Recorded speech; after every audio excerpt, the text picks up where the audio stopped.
YouTube, welcome back to Dinner for One. Today I'm going to show you guys how to make a homemade hash brown, but not just a plain hash brown. I like to add seasoning to my hash browns. So what I'm going to use today is onion powder, garlic powder, some basil leaves, some lemon and pepper, and some paprika. So the first thing you got to do, of course, is peel them off, and then you're going to go ahead and shred them using a cheese grater. And I'll be right back to show you what that looks like. Alright, so now what I'm going to do is, as you can see, the shreds are all spread out here. What a lot of people do is they just put them in there, they shape their hash brown, and then they season it on top.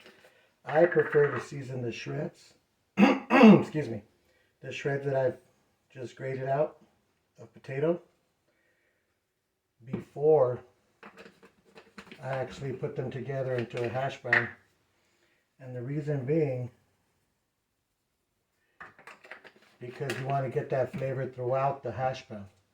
If you just put it on top of the outside of the formed hash brown, what's going to happen is, yeah, you'll get flavor on the outside, but on the inside it'll just taste like plain potato. There won't really be a flavor to it. So what I do is I season it up here. I'm going to mix it together in a moment. You will need to use your hands, so if you're squeamish about touching it, I would suggest you put on some gloves to cook with, but for me, I don't mind. It's my food anyway. So you're gonna mix it up real well. In the meantime, while you're doing this, set your stove to about between low and medium. You'll see in my pan I have about a spoonful of olive oil that I put in there. I always use olive oil, it's just healthier for cooking. Mix this up real well. And we're gonna have to come back in just a moment because I want to let my pan get nice and hot. So stay tuned. Alright, so I'm back. So, the way you can kind of tell when the pan's pretty good is your oil becomes very runny, almost like water. It's not quite as thick anymore. And so you're ready to start putting it in, your shreds that you just mixed right now. So you're just going to lay them in there. I recommend, depending on the size of hash brown that you want to make, that you use a smaller pan.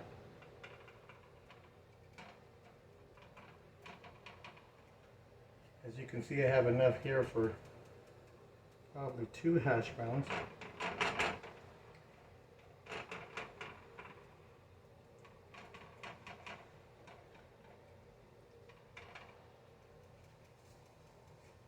I'll probably be making a second one.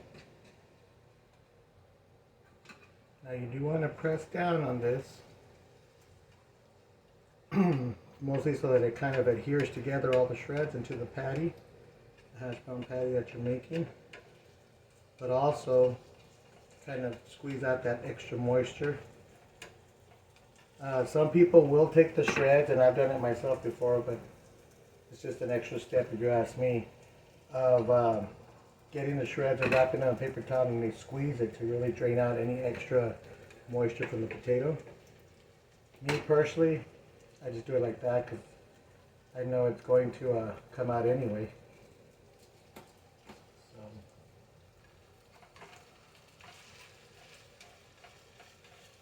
and as you can see, it starts forming your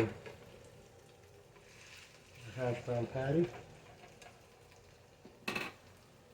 We'll be back in a few minutes. Let it go ahead and fry up a bit on one side, and then we'll flip it over so you can see what it looks like. Okay, so I'm back, and as you can see, the hash brown has now turned a golden brown. And but you just got to keep flipping it to make sure both sides are nice and evenly cooked. And then after that, it's time to enjoy with a little bit of ketchup if you want. You're good to go.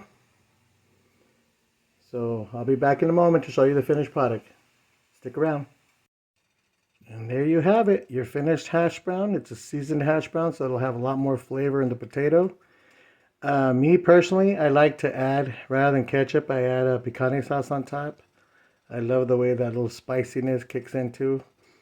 And I mean, if you think about it, it is tomato sauce anyway, so it's kind of the same thing, except you have the spice added to it as well.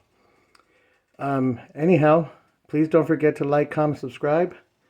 I want to send a special shout out to Bernadette. You know who you are.